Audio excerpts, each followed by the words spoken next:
Welcome everyone, তোমাদের সকলকে শুভ্র খান YouTube চ্যানেলে স্বাগত। দেখো, আমরা আজকের ক্লাসে আরআরবি এনটিপিসির একটা জিকে পিওয়াইকিউ সেট আলোচনা করব। এটা হচ্ছে তোমার সিবিটি টু, ঠিক আছে, সিবিটি টু এর প্রশ্নপত্র, যেটা পরীক্ষাটা হয়েছিল তোমার 5-3-2021-এর 3 নাম্বার শিফট। কত নাম্বার শিফট? শিফট হচ্ছে 3 নাম্বার, ঠিক আছে। তো দেখো, আজকে আমাদের যে প্রশ্নগুলো রয়েছে প্রত্যেকটাই গুরুত্বপূর্ণ প্রশ্ন, এবং প্রত্যেকটা প্রশ্ন বারবার রিপিট হয়েছে, ঠিক আছে। বিভিন্ন সেটে বিভিন্ন শিফটে এই প্রশ্নগুলো রিপিট হয়েছে, তার জন্য বলছি প্রত্যেকটা প্রশ্ন মন দিয়ে করবে। আর যেটা তোমরা করবে সেটা হচ্ছে কি, প্রত্যেকটা কোশ্চেনের অ্যান্সার, ঠিক আছে, তোমরা নিজেরা একটু দেওয়ার চেষ্টা করবে, না হলে কিন্তু প্র্যাকটিস ঠিকঠাক হবে না, ঠিক আছে। এটা কিন্তু মাথায় রাখবে, যদি নিজেরা উত্তর না দাও তাহলে প্র্যাকটিস ঠিকঠাক হবে না। দেখো, প্রথম প্রশ্ন, মামাল্লাপুরম উৎসব কোন রাজ্যে উদযাপিত হয়? কর্ণাটক, কেরালা, অন্ধ্রপ্রদেশ, তামিলনাড়ু। কি নাম? মামাল্লাপুরম বা মমল্লাপুরম।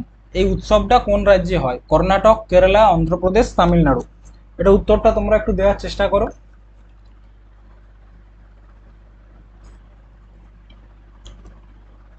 দেখো, এই যে মমল্লপুরম উৎসব রয়েছে, এটা হচ্ছে তোমার তামিলনাড়ুর উৎসব, ঠিক আছে।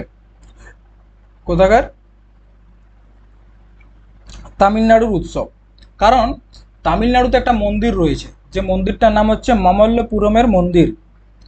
কি আছে? মন্দিরটার নাম হচ্ছে তোমার মমল্লপুরমের মন্দির সমূহ, ঠিক আছে, মন্দির সমূহ। এই মন্দিরেই যে উৎসবটা হয় সেটা হচ্ছে মমল্লপুরমের উৎসব। এই যে মন্দিরটা রয়েছে, এই মন্দিরটা বানিয়েছে তোমার পল্লব বংশের, ঠিক আছে। কে বানিয়েছে? পল্লব বংশের একজন রাজা, তার নাম হচ্ছে নরসিংহ বর্মন।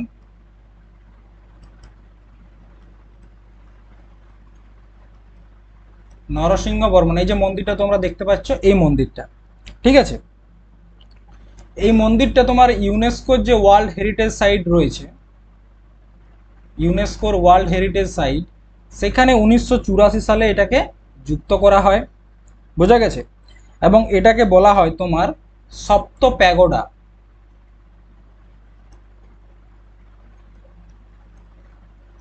সপ্ত প্যাগোডা। তাহলে কি, মমল্লপুরমের উৎসবটা কোথায় হয়? তামিলনাড়ুতে হয়। কিসের জন্য হয়? কারণ সেখানে একটা মন্দির রয়েছে, যে মন্দিরটার নাম হচ্ছে কি মমল্লপুরমের মন্দির, ঠিক আছে। এই মন্দিরে উৎসবটা হয় বলে উৎসবের নাম হচ্ছে মমল্লপুরমের উৎসব। বোঝা গেছে? এটাকে কে বানিয়েছিল? পল্লব বংশের নরসিংহ বর্মন। ইউনেস্কোতে কবে যুক্ত হয়? 1984-তে। এবং এটাকে কি বলা হয়? সপ্ত প্যাগোডা বলা হয়। এই পয়েন্টগুলো বুঝতে পেরেছো? এরপর দেখো কয়েকটা উৎসব আরো যেগুলো বিখ্যাত তোমার তামিলনাড়ুতে, যেমন একটা হচ্ছে থাইপুসম। একটা উৎসব হচ্ছে তোমার থাইপুসম। থাইপুসম বলতে কি বোঝায়? এখানে ভগবান ভগবান মুরুগনের পূজা হয়। মুরুগনটাকে আমরা যাকে কার্তিক ঠাকুর বলি, সেটাকে তামিলনাড়ুতে বলা হয় ভগবান মুরুগন। তো ভগবান মুরুগনের যে পূজা, সেটা হচ্ছে থাইপুসম। তাছাড়া আর কি কি উৎসব হয়? একটা হচ্ছে পোঙ্গল। পোঙ্গল। আর একটার নাম হচ্ছে পুথান্ডু।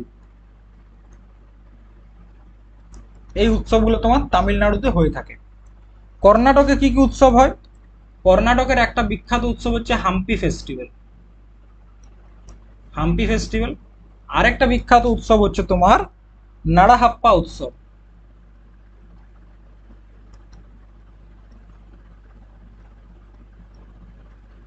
এটাকে বলা হয় তোমার মাইসুরের দশেরা,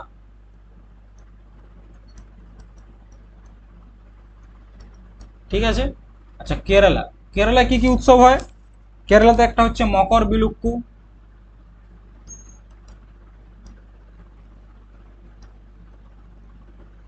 মকর বিলুক্কু। ত্রিশূরপুরম।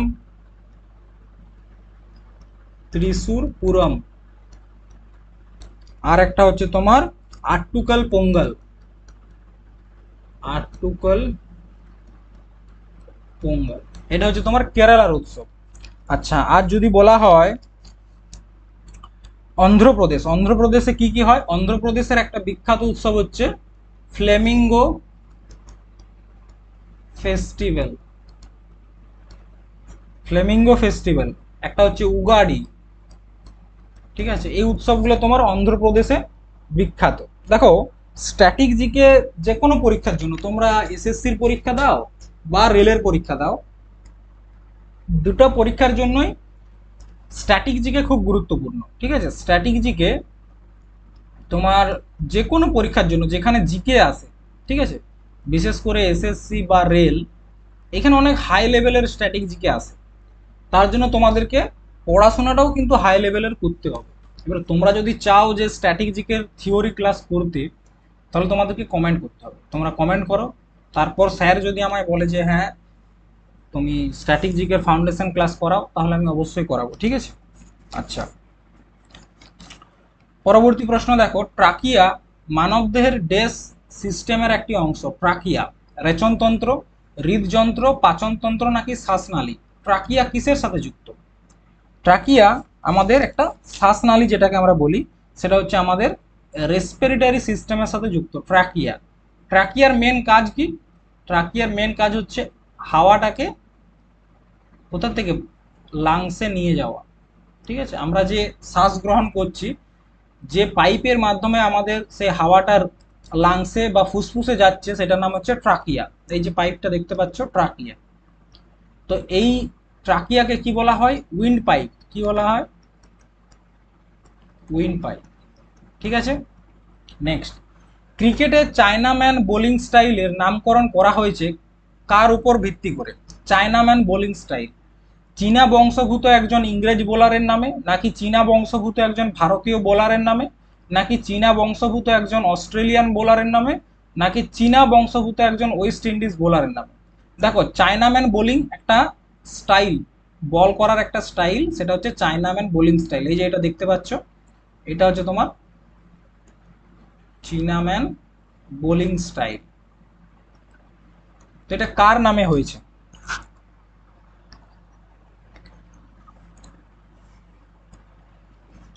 দেখো, চায়নাম্যান যে বোলিং স্টাইল রয়েছে, সেটা একজন বিখ্যাত বোলারের নামে হয়েছে, যার নাম হচ্ছে তোমার এলিস এচং। কি নাম? এলিস এচং।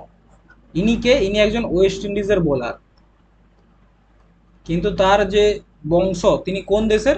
চীনের। তাহলে কোন চীন বংশভূত একজন ওয়েস্ট ইন্ডিজ বোলারের নামে কি হয়েছে? Chinaman bowling. দেখো, ক্রিকেট, ক্রিকেট একটা খুব জনপ্রিয় খেলা, তোমরা জানো। মানে আমাদের দেশে সব থেকে জনপ্রিয় যে খেলাটা রয়েছে, সেটা হচ্ছে ক্রিকেট আর ফুটবল। ঠিক আছে। তো ক্রিকেট ক্রিকেট সম্বন্ধে আমাদের কয়েকটা তথ্য জানতে হবে। যেমন একটা হচ্ছে মেজারমেন্ট,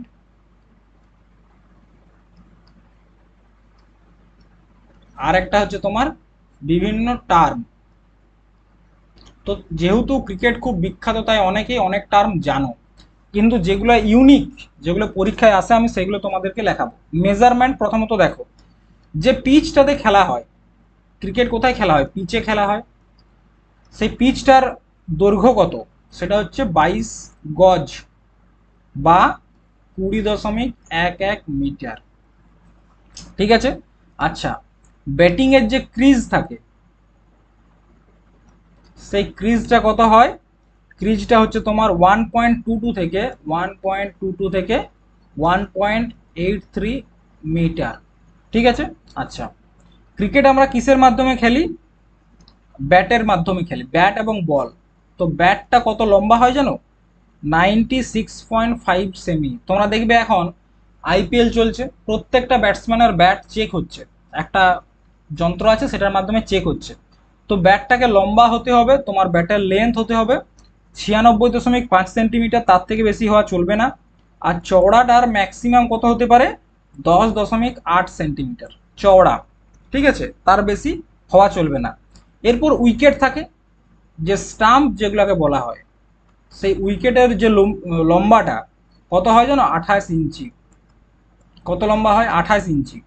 এবং যে বেলগুলো থাকে, সেই বেলগুলো এক একটা চওড়া হচ্ছে তোমার 11.1 সেন্টিমিটার করে।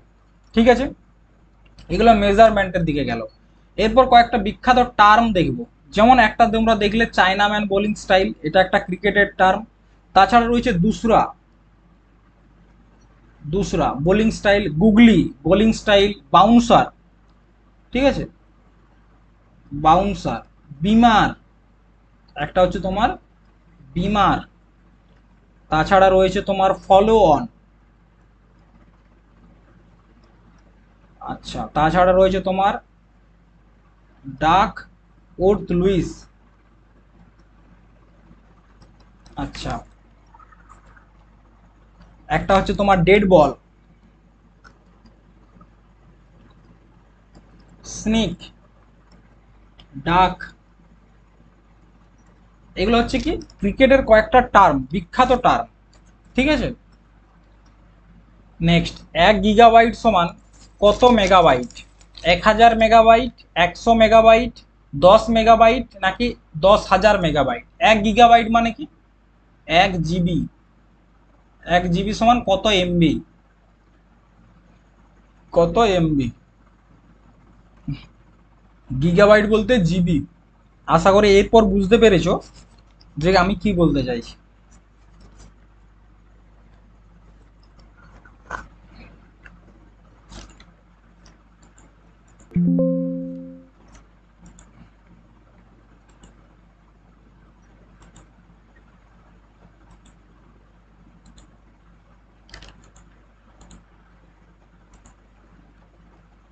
দেখো, 1 জিবি সমান আমরা যেটা জানি সেটা হচ্ছে 1024 এমবি। যেহেতু অপশানে সেটা নেই, তার মানে কি 1000 মেগাবাইট সমান হচ্ছে 1 গিগাবাইট। ঠিক আছে, এটা বুঝতে পেরেছো? আচ্ছা, 1 এমবি সমান 1024 কেবি, কিলোবাইট মনে রাখো।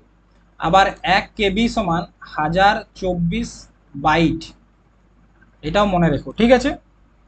আচ্ছা, আরেকটা হচ্ছে তোমার 1 জিবি সমান, একের পর দুটা, দুটা চারটা, দুটা ছটা শূন্য কেবি, এক দশ শত হাজার অযুত লক্ষ নিযুত, 10 লক্ষ। 1 জিবি সমান হচ্ছে 10 লক্ষ কেবি, এটাও একটু নোট করে নিও, ঠিক আছে।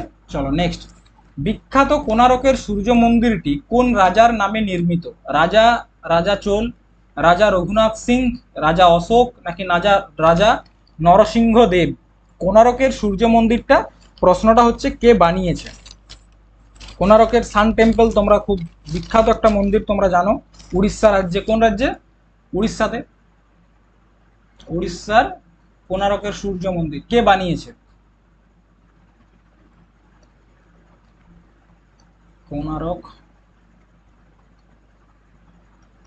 সান টেম্পল, সূর্য মন্দির। দেখো, কোণারকের সূর্য মন্দির একটা বিখ্যাত মন্দির, তোমরা জানো, যেটা ইউনেস্কোতে, ইউনেস্কো ওয়ার্ল্ড হেরিটেজ সাইটে কবে যুক্ত হয়েছে? 1984। কোথায় অবস্থিত এটা? উড়িষ্যাতে অবস্থিত, ঠিক আছে। আচ্ছা, এটাকে বলা হয় তোমার ব্ল্যাক প্যাগোডা, ব্ল্যাক প্যাগোডা বলা হয়। এবং এটা হচ্ছে একটা রথরূপী মন্দির,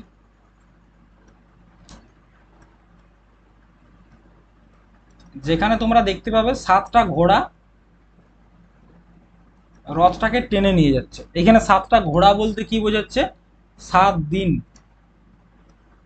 ঠিক আছে। আর কি রয়েছে? 12 জোড়া চক্র, চাকাতে দেখবে 12 জোড়া চক্র রয়েছে, তার মানে হচ্ছে 12 মাস, ঠিক আছে, 12 মাসকে বোঝাচ্ছে। বোঝা গেছে? এরপর এটাকে কে বানিয়েছে? দেখো, কোণারকের সান টেম্পল বানানো হয়েছে তোমার গঙ্গ রাজবংশ বানিয়েছে, ডাইনেস্টি। গঙ্গ ডাইনেস্টি বা গঙ্গ রাজবংশের যে রাজা বানিয়েছে তার নাম হচ্ছে নরসিংহ দেব।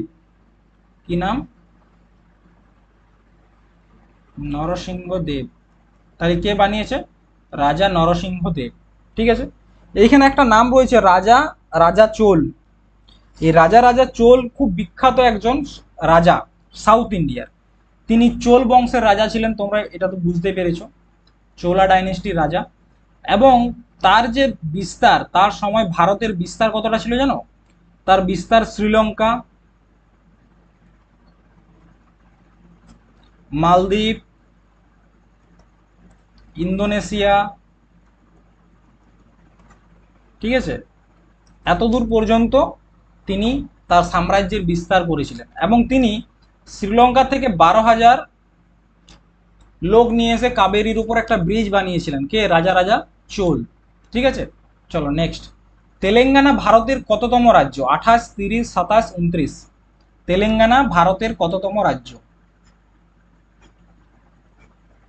তেলেঙ্গানা ভারতের কততম রাজ্য?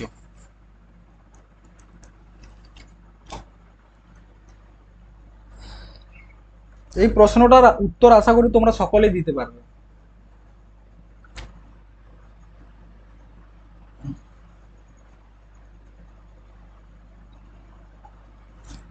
দেখো, তেলেঙ্গানা ভারতের 29তম রাজ্য হিসাবে গঠিত হয়েছিল। ঠিক আছে, কত নাম্বার? 29তম রাজ্য হিসাবে। কিন্তু তোমরা জানো আমাদের এখন 28টা রাজ্য রয়েছে।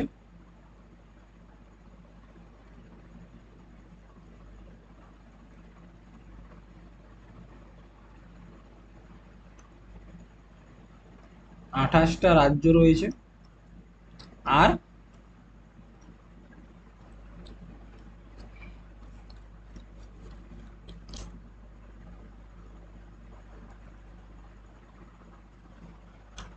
আটটা ইউনিয়ন টেরিটরি রয়েছে। ঠিক আছে, তাহলে এটা 29তম রাজ্য কি করে হলো? দেখো, যখন তেলেঙ্গানাকে রাজ্য হিসাবে স্বীকৃতি দেওয়া হয়, মানে কবে? 2 জুন 2014। কি হয়েছিল? অন্ধ্রপ্রদেশ থেকে ভেঙে তেলেঙ্গানা তৈরি হয়। অন্ধ্রপ্রদেশ থেকে ভেঙে কি তৈরি হয়? তেলেঙ্গানা। তখন জম্মু এবং কাশ্মীর, জম্মু এবং কাশ্মীর কি ছিল? একটা রাজ্য ছিল। কিন্তু 2019 সালে জম্মু কাশ্মীরকে কি করা হয়? রাজ্যের দরজাটা থেকে বার করে দেয় এবং জম্মু কাশ্মীরকে ইউনিয়ন টেরিটরি করে দেওয়া হয়। লাদাখকেও একটা আলাদা ইউনিয়ন টেরিটরি বা ইউটি করে দেওয়া হয়। তাহলে কি 28টা রাজ্য ছিল, 29টা রাজ্য হয়েছিল তোমার তেলেঙ্গানা। কিন্তু যেহেতু জম্মু কাশ্মীরকে রাজ্য থেকে বাদ দিয়ে কেন্দ্রশাসিত অঞ্চল করা হয়, তার জন্য তখন আমাদের কাছে রয়ে গেল 28টা রাজ্য। এবং ভারতের নবীনতম রাজ্য হচ্ছে তেলেঙ্গানা। দেখো, এই রাজ্য গঠনের ক্ষেত্রে আমাদের একটা বিরাট বড় ইতিহাস রয়েছে। দেখো, আমরা দেশ যখন স্বাধীন হয় 1947 সালে, ঠিক আছে, তারপর থেকে আমাদের দেশের যে রাজ্যগুলো ছিল সেগুলো এ, বি, সি, ডি এরকম ভাবে ভাগ ছিল। এখন যেমন তোমার রয়েছে মহারাষ্ট্র, পশ্চিমবঙ্গ, এরকম ছিল না, 4টা ABCD আকারে ভাগ ছিল। এরপর 1952 সালে সরকার অনেকবার চেয়েছিল যে ভাষার ভিত্তিতে রাজ্যগুলোকে গঠন করা, তার জন্য SK ধর কমিটি, JVP কমিটি করেছিল। এরা দুজনেই বলেছিল যে না, ভাষার ভিত্তিতে রাজ্য তৈরি করাটা ঠিক হবে না। ঠিক সেরকম সময় 1952 সালে, ঠিক আছে, তেলেগু ভাষার জন্য অন্ধ্রপ্রদেশের একজন নেতা, যার নাম হচ্ছে পট্টু শ্রীরামালু,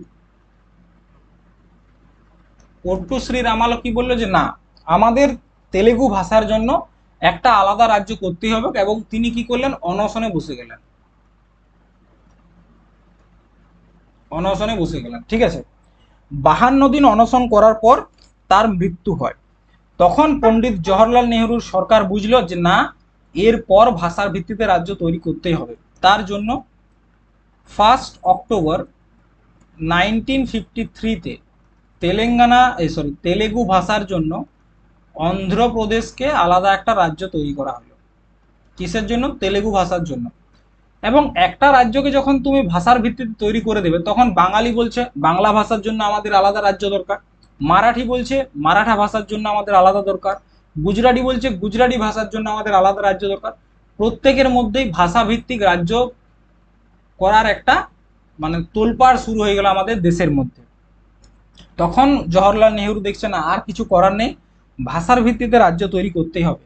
তখন তিনি একটা কমিটি গঠন করলেন, যেটার নাম হচ্ছে ফজল আলী আয়োগ। ঠিক আছে, দেখো তারা এখানে আগের থেকেই ঠিক হয়ে গেছিল যে ভাষার ভিত্তিতে রাজ্য তৈরি হবে, কিন্তু তবু একটা কমিটি গঠন করা হলো 1953 সালে, এবং বলা হলো যে এই কমিটি যদি বলে যে ভাষার ভিত্তিতে রাজ্য তৈরি করা যাবে, তাহলে ভাষার ভিত্তিতে রাজ্য তৈরি হবে।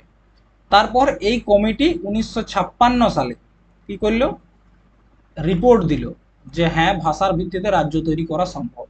তখন আমাদের সংবিধানে একটা সংবিধান সংশোধন করা হলো, যেটা হচ্ছে 7 নম্বর সংবিধান সংশোধন 1956। তার মাধ্যমে একটা অ্যাক্ট এলো, স্টেট রিকনস্ট্রাকশন অ্যাক্ট, ঠিক আছে, অফ 1956। এই অ্যাক্টের মাধ্যমে তখন আমাদের টোটাল প্রথমে 14টা রাজ্য এবং 6টা ইউনিয়ন টেরিটরি তৈরি করা হয়। পরবর্তী ক্ষেত্রে এটা এখন বর্তমানে এসে দাঁড়িয়েছে 28টা রাজ্য আর 8টা ইউনিয়ন টেরিটরি। ঠিক আছে, এ হচ্ছে আমাদের রাজ্য গঠনের ইতিহাস। বুঝা গেছে? নেক্সট, আন্দামান ও নিকোবরের স্ল্যাশ অ্যান্ড বার্ন কৃষি কি নামে পরিচিত? Slash and burn, slash and burn বলতে কি বোঝায়? ফসল কাটার পর, ফসল কাটার পর পুড়িয়ে দেওয়া।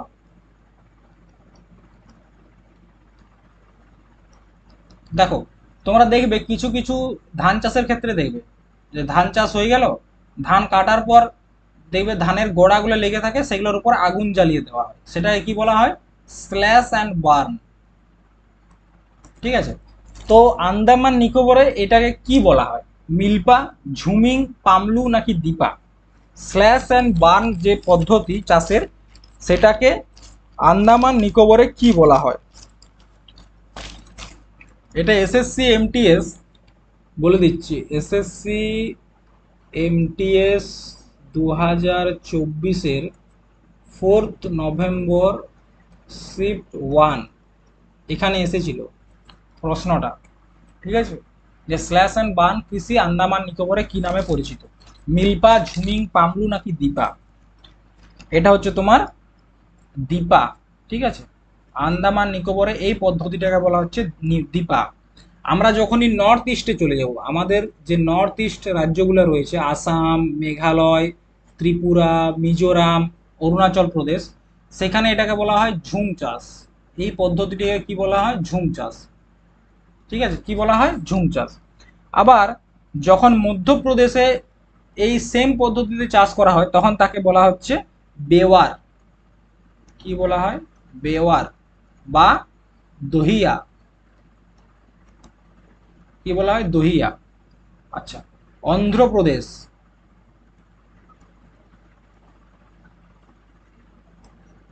অন্ধ্রপ্রদেশে এটাকে বলা হয় পডু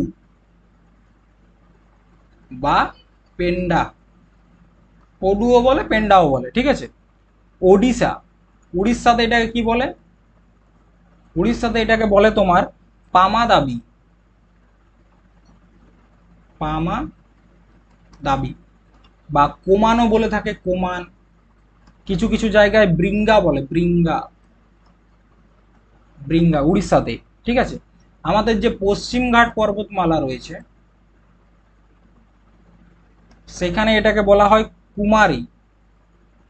এই পদ্ধতিটাকে বলা হয় কুমারী। এগুলো নোট করবে, পরীক্ষায় আসে। আচ্ছা, যখনই আমরা ঝাড়খণ্ডে চলে যাব, ঝাড়খণ্ডে এটাকে কি বলে? কুরুয়া। কুরুয়া। আচ্ছা, হিমালয়ের কাছে যদি এটা হয়, হিমালয়ান বেল্টে, মানে হিমালয়ের কাছে যে এরিয়াগুলো রয়েছে, সেখানে এই পদ্ধতিটাকে বলা হয় খিল। ঠিক আছে, আবার সাউথ ইস্টে যদি চলে যায়, সাউথ ইস্ট, সাউথ ইস্ট বলতে কোনটাকে বোঝাচ্ছে? এই যে এই এরিয়াটা, এটা হচ্ছে সাউথ ইস্ট। তো এই এরিয়াতে এটাকে তোমার বলা হয় ওয়াল্টার। ঠিক আছে, তাহলে কতগুলো নাম দেখলে তো। আমরা মেনলি যেটা জানি সেটা হচ্ছে ঝুম চাষ। আমাদের পশ্চিমবঙ্গ বলা হয় এটাকে ঝুম চাষ। প্রথমে চাষ করো, তারপর বাকি অংশটাকে পুড়িয়ে ফেলো। তো এটারই বিভিন্ন জায়গায় বিভিন্ন রকম নাম। মধ্যপ্রদেশে বেওয়ার বা দহিয়া, অন্ধ্রপ্রদেশে পডু বা পেন্ডা, উড়িষ্যাতে হচ্ছে পামাদেবী, কুমান, কোমান, ব্রিঙ্গা, পশ্চিমঘাটে কুমারী, সাউথ ইস্টে ওয়াল্টার, ঝাড়খণ্ডে কুরবা, হিমালয়ান বেল্টে খিল, বিভিন্ন জায়গায় বিভিন্ন নামে ডাকা হয়। নেক্সট, রেড ক্লিফ লাইন ভারতের ড্যাশ দেশের আন্তর্জাতিক সীমানায় পরিণত হয়েছে? বাংলাদেশ, চীন, পাকিস্তান, নেপাল। কোন ভারত এবং কোন দেশের সীমানাকে কি বলা হচ্ছে? Red cliff line. এটা আশা করি তোমরা সকলেই পারবে, রেড ক্লিফ লাইন। দেখো ভারতের ম্যাপটা ওই জন্য নিয়ে এসেছি বোঝানোর জন্য, ঠিক আছে?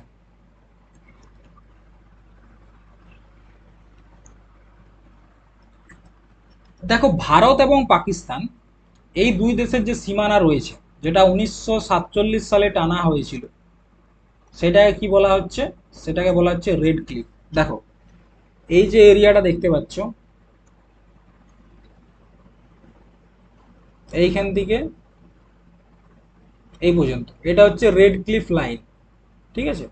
আবার তোমরা জানো আমাদের যে ইন্ডিয়া, আমাদের যে জম্মু কাশ্মীর, সেই জায়গার কিছু একটা এরিয়া দখল করেছে কে? পাকিস্তান, যেটাকে আমরা কি বলি? পিওকে বলি, পাক অকুপাইড কাশ্মীর।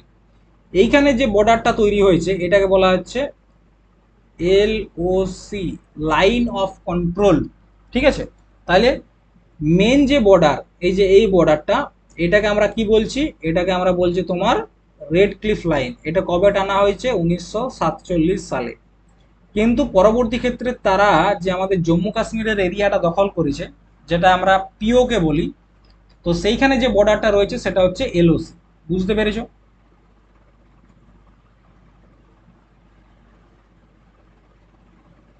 ঠিক আছে, LOC। আচ্ছা, ইন্ডিয়া এবং চায়না, তোমরা দেখতে পাচ্ছ ইন্ডিয়া এবং চায়নার এই যে বর্ডারটা, এই যে লাল কালারে যেটা রয়েছে, ইন্ডিয়া চায়না বর্ডারকে বলা হয় ম্যাকমোহন রেখা। কি বলা হয়? McMahon line.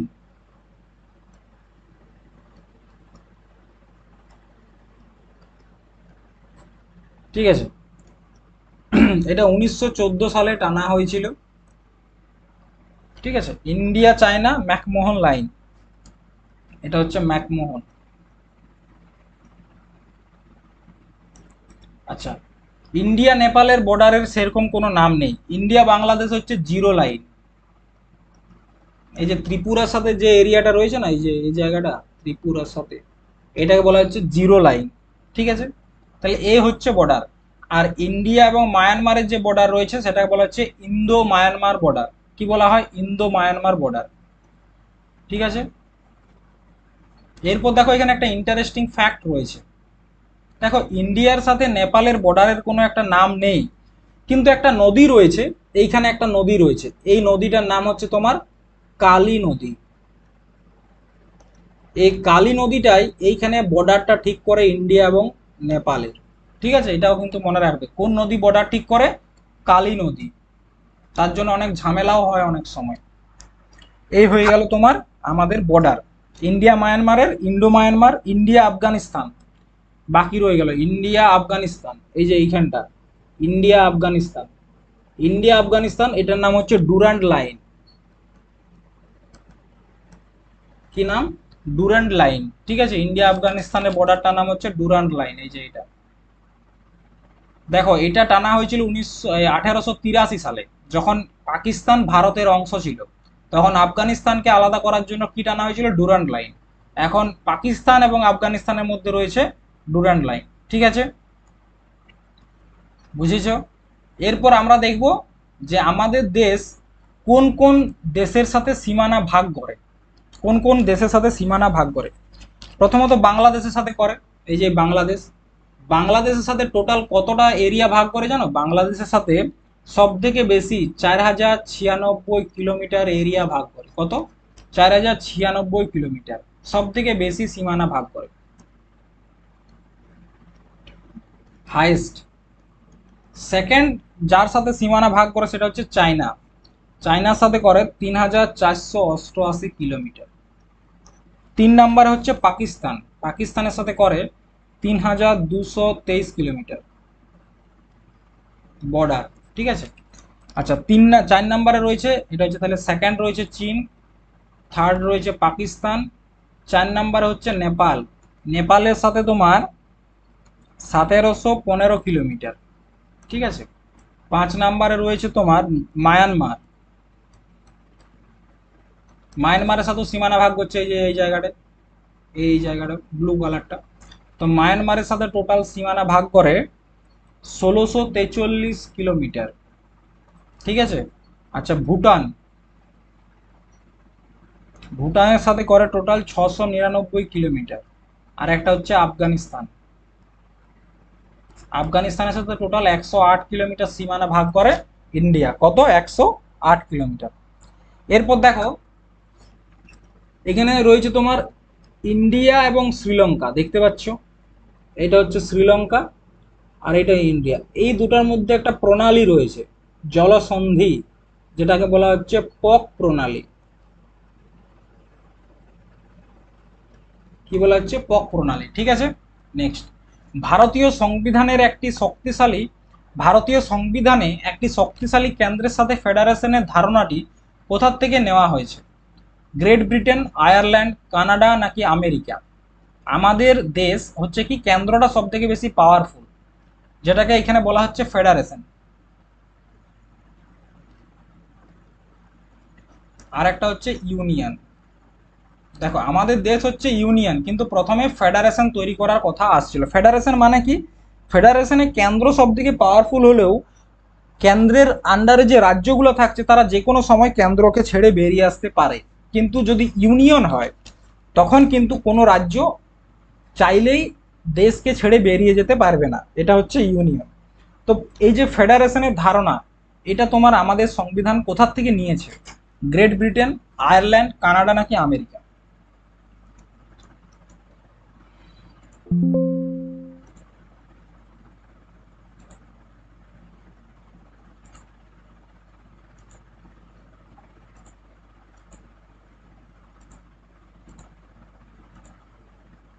দেখো, এটা নিয়েছে তোমার কানাডার সংবিধান থেকে। এই যে ফেডারেশনের ধারণা, সেটা কোথা থেকে এসছে?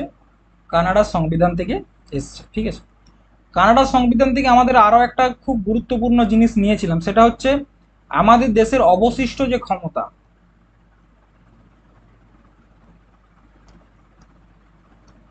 সেটা সবসময় সেন্টার গভর্নমেন্টের কাছে থাকবে। কার কাছে থাকবে? সেন্টারের কাছে। এটা নিয়েছি কানাডার থেকে। আচ্ছা, আমাদের যে ভাইস প্রেসিডেন্ট, আমাদের যে একটা ভাইস প্রেসিডেন্ট থাকবে, সরি, গভর্নর, ভাইস প্রেসিডেন্ট বলছে এবার। প্রত্যেকটা রাজ্যে কি রয়েছে? রাজ্যপাল রয়েছে। এই যে রাজ্যপাল, রাজ্যপালের পদটা কোথা থেকে নেওয়া হয়েছে? কানাডা। গভর্নর, গভর্নরকে কোথা থেকে নেওয়া হয়েছে? কানাডার থেকে নেওয়া হয়েছে। এরপর আমরা দেখব কোন দেশ থেকে কি কি নিয়েছি। আয়ারল্যান্ড। আয়ারল্যান্ড থেকে আমাদের সংবিধানের ভাগ 4 DPSP, directive principle of state policy, সেটা নিয়েছি। আর কি নিয়েছি? মেথড অফ প্রেসিডেন্ট ইলেকশন, যে কোন পদ্ধতিতে আমাদের রাষ্ট্রপতির ভোট হবে সেটার একটা প্রসিজারটা আমরা নিয়েছি আয়ারল্যান্ড থেকে। আচ্ছা, রাজ্যসভায় যে মেম্বার নমিনেশন হয়,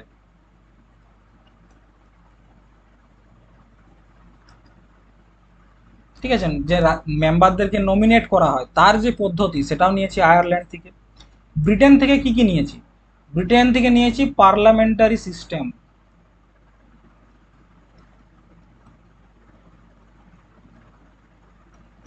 এই যে পার্লামেন্ট, আমাদের লোকসভা, রাজ্যসভা, এই সব কিছু নিয়েছি ব্রিটেন থেকে। তাছাড়া কি নিয়েছি? রুল অফ ল, আইনের শাসন, সিটিজেনশিপ, নাগরিকত্ব, সেই ধারণটাও নিয়েছি আমরা আমেরিকার থেকে, এই সরি, ব্রিটেন থেকে। আমেরিকার থেকে কি কি নিয়েছি? আমাদের ফান্ডামেন্টাল রাইট,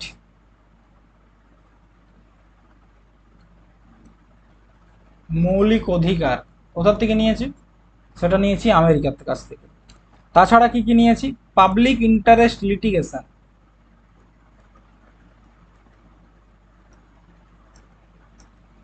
পিআইএল যেটাকে আমরা বলি, সেটাও নিয়েছি আমেরিকার কাছ থেকে। জুডিশিয়াল রিভিউ, এই যে কোনো আইন কোনো ব্যক্তির স্বাধীনতা, যে মানে তোমার ফান্ডামেন্টাল রাইটকে উল্লঙ্ঘন করছে কিনা সেইটা কোর্টে যে সুপ্রিম কোর্ট যে চেক করছে, সেই যে ক্ষমতা সেটা কোথায় দিচ্ছে? Judicial review. এই যে ওয়াকফ বিল, সেটা যে বলছে মাইনরিটিদের যে ফান্ডামেন্টাল রাইট সেটাকে উল্লঙ্ঘন করছে, সেটা কিসের ভিত্তিতে বলছে? এই যে জুডিশিয়াল রিভিউ, মানে যে কোনো আইনকে কোর্টে নিয়ে যেতে পারে, সুপ্রিম কোর্টের সেটা নিয়ে আলোচনা করার অধিকার রয়েছে, সেটা হচ্ছে জুডিশিয়াল রিভিউ। কোর্টে নিয়ে যাওয়া যায়, সেটা হচ্ছে জুডিশিয়াল রিভিউ। তাছাড়া আর কি কি নেওয়া হয়েছে? ইমপিচমেন্ট, প্রেসিডেন্টকে যে হাঁটানোর যে পদ্ধতি, যেটাকে আমরা কি বলি? ইমপিচমেন্ট বলি তো। আর্টিকেল নাম্বার 61, ইমপিচমেন্ট, সেটাও নিয়েছি আমেরিকার থেকে। এইখানে তোমরা একটা শব্দ শুনতে পেয়েছো, গ্রেট ব্রিটেন। আমরা দেখবো যে ব্রিটেন আর গ্রেট ব্রিটেনের মধ্যে পার্থক্য কি। ব্রিটেন আর গ্রেট ব্রিটেন, প্রথমত ব্রিটেন কাকে বলে? যখন ইংল্যান্ড এবং ওয়েলস এই দুটাকে আমরা একত্রে বলবো কি? ব্রিটেন। এই দুটাকে একত্রে আমরা কি বলবো? ব্রিটেন। কি বলবো? ব্রিটেন। আবার এই ব্রিটেনের সাথে যখন স্কটল্যান্ড যুক্ত হয়ে যাবে, যখন স্কটল্যান্ড যুক্ত হয়ে যাচ্ছে ব্রিটেনের সাথে স্কটল্যান্ড, তখন তাকে বলবো গ্রেট ব্রিটেন। আবার এই ইংল্যান্ড, স্কটল্যান্ড এবং নর্থ আয়ারল্যান্ড এই জায়গাটা যদি একসাথে যুক্ত হয়ে যায়, তখন তাকে আমরা কি বলবো? United kingdom. তাহলে কি বলছে? প্রথমত গ্রেট ব্রিটেন কাকে বলছে? আগে দেখো ব্রিটেন কাকে বলছে। ব্রিটেন, ব্রিটেন কাকে বলছে? ইংল্যান্ড আর ওয়েলস এই দুটো দেশকে একত্রে বলছে ব্রিটেন। আচ্ছা, গ্রেট ব্রিটেন কাকে বলছে? যখন ব্রিটেনের সাথে, মানে ইংল্যান্ডের সাথে, ইংল্যান্ড এবং ওয়েলসের সাথে কে যুক্ত হয়ে যাচ্ছে? যখন স্কটল্যান্ড যুক্ত হচ্ছে, স্কটল্যান্ড। ঠিক আছে। আচ্ছা, গ্রেট ব্রিটেন, ব্রিটেন হলো, গ্রেট ব্রিটেন হলো। এবারে ইউনাইটেড কিংডম, ইউকে, ইউকে কাকে বলবো? গ্রেট ব্রিটেনের সাথে যখন নর্থ আয়ারল্যান্ডকে ধরা হবে, তখন তাকে বলবো ইউনাইটেড কিংডম। ঠিক আছে। নেক্সট, ভারতের প্রথম পঞ্চবার্ষিকী পরিকল্পনা ড্যাশের ওপর ভিত্তি করে তৈরি হয়েছিল? হ্যারেড ডোমার মডেল, কেনিয়ান মডেল, পিসি মহালনবিস মডেল, নাকি গডগিল মডেল? কোন মডেলের ওপর ভিত্তি করে প্রথম পঞ্চবার্ষিকী পরিকল্পনা তৈরি হয়েছিল সেটা তোমরা বলো।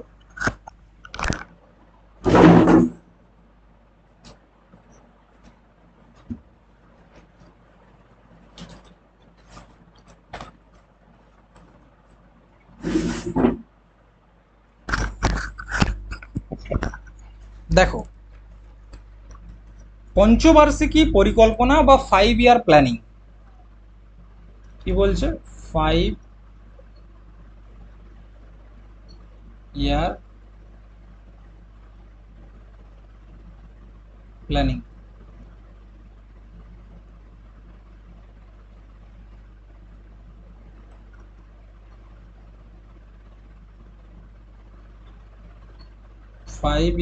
বা পঞ্চবার্ষিকী পরিকল্পনা।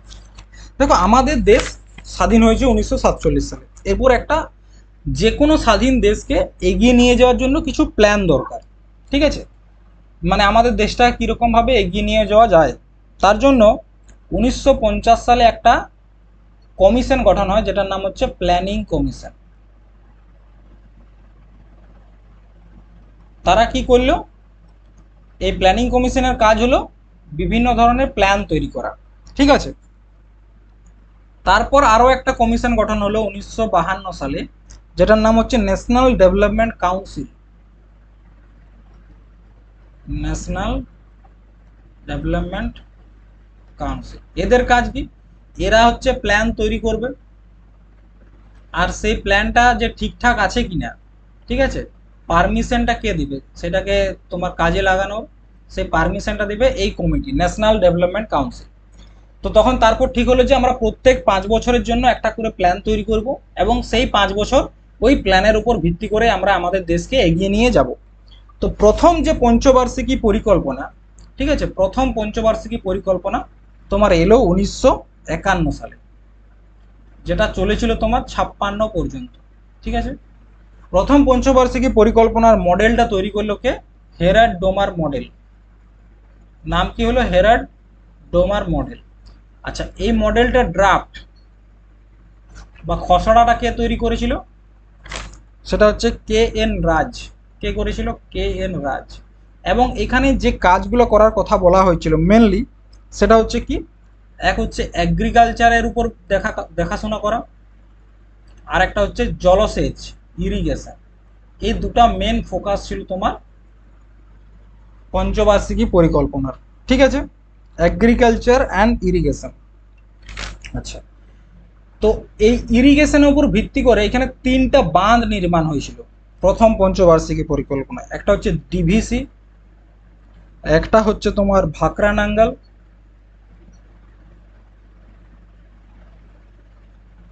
আর একটা হচ্ছে তোমার হীরাকুন্ড।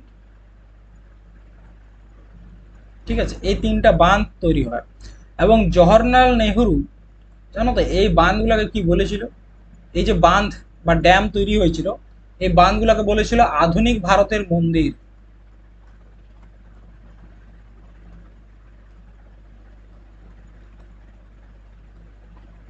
ঠিক আছে, তো এরকম টোটাল 12টা পঞ্চবার্ষিকী পরিকল্পনা এসেছিল। কটা? টোটাল 12টা। প্রথমটা এসেছিল 1951-52, 51 থেকে 56। সেকেন্ড যেটা 5 ইয়ার প্ল্যানিং তোমার, সেটা এসেছিল 1956 থেকে 61।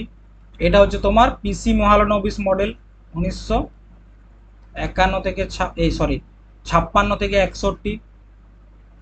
ঠিক আছে। তারপর এসেছিল 3 নাম্বার, 1961 থেকে 66। তারপর প্ল্যান হলিডে চলেছিল। 4 নাম্বারটা এসেছিল তোমার 1969 সালে, চলেছিল 74 পর্যন্ত। তারপর এসেছিল 1974 সালে, 1974 থেকে 78। তারপর আবার রোলিং প্ল্যান চলে। তারপর 1980 থেকে 85। তারপর হচ্ছে 85 থেকে তোমার 90। তারপর আবার প্ল্যান হলিডে। তারপর 1992, 2 বছরের প্ল্যান হলিডে, 92 থেকে 97। তারপর হচ্ছে তোমার 97 থেকে 2002, 2002 থেকে 2007, 2007 থেকে 2012, 2012 থেকে 2017। টোটাল 12টা 5 ইয়ার প্ল্যানিং এসছিল। তারপর বলবে তাহলে আর কেন এলো না? তারপর সরকার চেঞ্জ হয়। কে এসেছিল সরকারে? নরেন্দ্র মোদী। এবং তিনি কি করলেন? এই প্ল্যানিং কমিশনের পরিবর্তে একটা নতুন কমিশন তৈরি করলো, যেটার নাম দিল নীতি আয়োগ। নীতি আয়োগ। এই নীতি আয়োগকে কি বলা হয়? Think tank of India. ঠিক আছে, এখন আমাদের যে নীতি আয়োগ রয়েছে তারাই বিভিন্ন প্ল্যান তৈরি করে, পলিসি তৈরি করে। ঠিক আছে, নেক্সট, ব্রাহ্ম সমাজের প্রথম প্রধানাচার্য কে ছিল? ব্রাহ্ম সমাজের প্রথম প্রধানাচার্য কে ছিল? রামকৃষ্ণ পরমহংস, রাজা রামমোহন রায়, ঈশ্বরচন্দ্র বিদ্যাসাগর, নাকি হচ্ছে তোমার স্বামী বিবেকানন্দ? ব্রাহ্ম সমাজের প্রথম প্রধানাচার্য সেটা হচ্ছে কে? রাজা রামমোহন রায়। রাজা রামমোহন রায়। ঠিক আছে, তিনি ব্রাহ্ম সমাজের স্থাপনা করেছিল কবে জানো? 1928 সালে।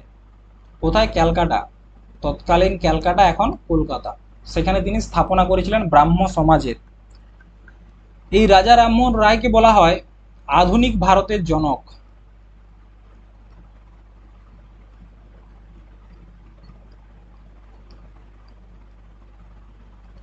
আধুনিক ভারতের জনক রাজা রামমোহন রায়ের এই যে রাজা উপাধি, রাজাটা তো আর তার নাম নয়, এটা হচ্ছে তার উপাধি। কে দিয়েছিল জানো? মুঘল সম্রাট আকবর দ্বিতীয়। এটা মনে রাখবে, আকবর দ্বিতীয় দিয়েছিল। দেখো, বিভিন্ন আমাদের সোশিও রিলিজিয়াস মুভমেন্ট রয়েছে। যেমন প্রথমে হচ্ছে একটা ব্রাহ্ম সমাজ। এরপর এগুলো যে তৈরি হয়েছে না, এগুলোর বিভিন্ন ইম্প্যাক্ট রয়েছে, বিভিন্ন কারণে তৈরি হয়েছে। এই ব্রাহ্ম সমাজ তৈরি হওয়ার মেন কারণ কি?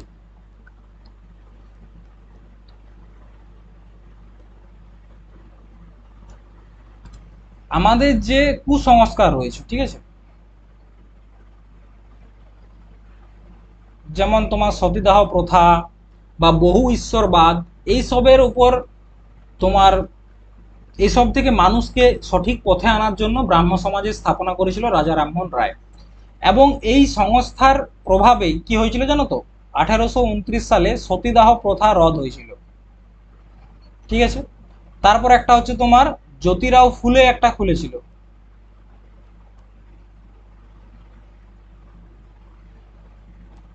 যেমন একটা হচ্ছে Arya Samaj, Dayanand Saraswati, young Bengal movement Henry Vivian Derozio, Aligarh movement sir Syed Ahmed Khan, তারা সবই কি করেছিল, এই যে বিভিন্ন সময় কাস্টের প্রবলেম, উঁচু জাতি নিচু জাতি, যেমন তোমার জ্যোতিরাও ফুলে যে সংস্থাটি তিনি স্থাপনা করেছিলেন সেটা হচ্ছে সত্যশোধক সমাজ। এই যে সত্যশোধক সমাজ, তার মূল উদ্দেশ্য কি ছিল, এই মানুষের মধ্যে যে কাস্ট নিয়ে একটা কুসংস্কার রয়েছে, যেমন উঁচু জাতি নিচু জাতি, জাতিভেদ, এই যে নিচু জাতির প্রতি এত অত্যাচার, এইসবের বিরুদ্ধে লড়াই করার জন্য জ্যোতিরাও ফুলে সত্যশোধক সমাজ গড়ে তুলেছিল। নিচু জাতির মানুষদের শিক্ষা দেওয়ার জন্য দয়ানন্দ সরস্বতী আর্য সমাজ তৈরি করেছিল। মানুষের মধ্যে আধুনিক চিন্তাভাবনা আনার জন্য ডিরোজিও ইয়ং বেঙ্গল মুভমেন্ট চালু করেছিল। ঠিক আছে। মুসলিমদেরকে সায়েন্টিফিক ভাবে শিক্ষিত করার জন্য স্যার সৈয়দ আহমেদ খান কি করেছিল, আলিগড় মুভমেন্ট চালু করেছিল। তো এগুলো হচ্ছে বিভিন্ন গুরুত্বপূর্ণ সোশিও রিলিজিয়াস মুভমেন্ট। এরপর বলছে নিচের কোনটি সাংবিধানিক সংস্থা নয়, CAG, comptroller and auditor general of India, election commission of India, central information commission, নাকি স্টেট পিএসসি। কোনটি সাংবিধানিক সংস্থা নয়? দেখো আমাদের যে বিভিন্ন সংস্থা রয়েছে বা বিভিন্ন ধরনের যে কমিশন রয়েছে,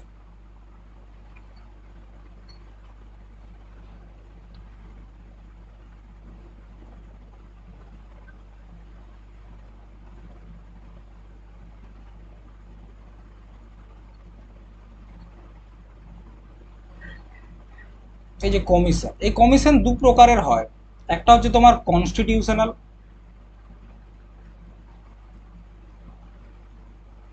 আর একটা হচ্ছে লিগ্যাল। কনস্টিটিউশনাল আর লিগ্যালের মধ্যে কি পার্থক্য? কনস্টিটিউশনাল বলতে যেটা বোঝায় সেটা হচ্ছে তাদের উল্লেখ আমাদের সংবিধানে রয়েছে।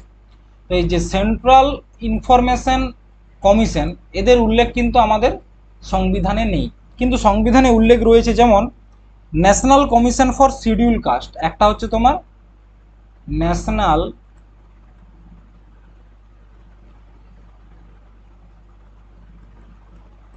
Commission for scheduled caste. Scheduled কাস্টের জন্য যে কমিশন সেটা রয়েছে আর্টিকেল নাম্বার 338। আবার রয়েছে তোমার national commission for schedule tribe, তাদের জন্য রয়েছে আর্টিকেল 338A। আবার একটা রয়েছে তোমার সিএজি, সিএজির চর্চা রয়েছে তোমার আমাদের সংবিধানে আর্টিকেল নাম্বার 148-এ। ইলেকশন কমিশন অফ ইন্ডিয়া, তারও চর্চা রয়েছে আর্টিকেল নাম্বার 324। আর দেখবে ইউপিএসসির চর্চা রয়েছে তোমার আর্টিকেল নাম্বার 315, এবং সেখানেই রয়েছে স্টেট পিএসসি নিয়েও আলোচনা হয়েছে। তাছাড়া আমাদের যে জিএসটি কাউন্সিল, তার চর্চা রয়েছে আর্টিকেল নাম্বার 279-এর এতে। ইন্টার স্টেট কাউন্সিল, আর একটা কাউন্সিল হয় ইন্টার স্টেট কাউন্সিল, তার চর্চা তোমরা পাবে আমাদের সংবিধানের আর্টিকেল নাম্বার 263। এগুলো হচ্ছে সব সংবিধানের আমাদের উল্লেখ রয়েছে, এগুলো বলা হচ্ছে কনস্টিটিউশনাল কমিশন। কিছু আইনি কমিশন রয়েছে যাদের উল্লেখ আমাদের সংবিধানে নেই, কিন্তু অ্যাক্টের মাধ্যমে স্থাপনা করা হয়েছে, যেমন human right commission, national human right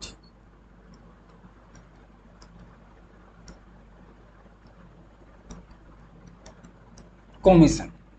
তাছাড়া রয়েছে ন্যাশনাল উমেন কমিশন, মহিলাদের জন্য একটা কমিশন রয়েছে। তাছাড়া যেমন রয়েছে মাইনরিটি কমিশন।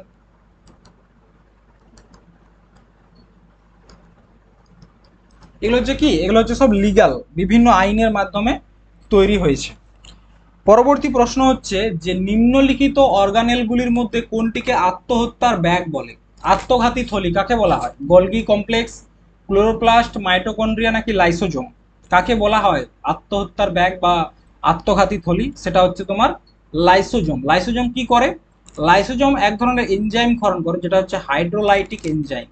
সেটা কি করে, বিভিন্ন সময় যে নষ্ট হয়ে যাওয়া কোষগুলোকে নষ্ট করতে করতে নিজেকেও খেয়ে ফেলে, নিজেকেও নষ্ট করে ফেলে।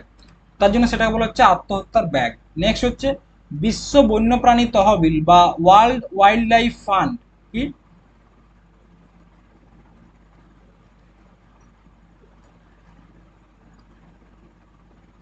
ফান্ড এর লোগোতে কি রয়েছে? দৈত্যকার পান্ডা, হাতি, বাঘ নাকি লাল পান্ডা? এই যে WWF এর লোগো, এখানে কি রয়েছে? জায়ান্ট পান্ডা বা দৈত্যকার পান্ডার ছবি। এই যে ওয়ার্ল্ড ওয়াইল্ড লাইফ ফান্ড, এটা স্থাপিত হয়েছে কবে? 1961, 1961, 29 এপ্রিল, এই দিনে এটা স্থাপিত হয়েছে। আচ্ছা, এটার হেডকোয়ার্টার কোথায় জানো এই সংস্থাটি? সেটা হচ্ছে তোমার গ্ল্যান্ড, সুইজারল্যান্ড, গ্ল্যান্ড। আর এটা ফাউন্ডার কে এই সংস্থা? ফাউন্ডার হচ্ছে প্রিন্স ফিলিপ।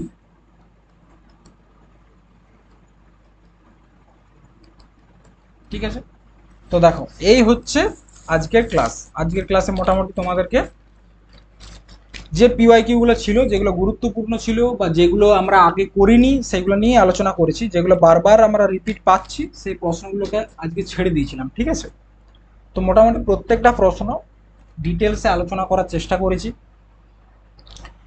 দেখো এই ক্লাসগুলো আমরা অলরেডি 30টার মতো ক্লাস করে নিয়েছি, SSC NTPC, sorry RRB NTPC কে টার্গেট করে পিওয়াইকিউ ক্লাস।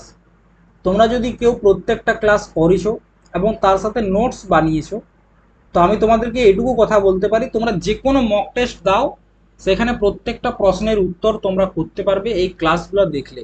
আমি এটুকু তোমাদেরকে বলতে পারি। আজকের ক্লাস এই পর্যন্তই। পরের দিন আবার একটা পিওয়াইকিউ সেট নিয়ে তোমাদের সাথে আলোচনা করব। ঠিক আছে, চলো আজ এই পর্যন্তই, টাটা।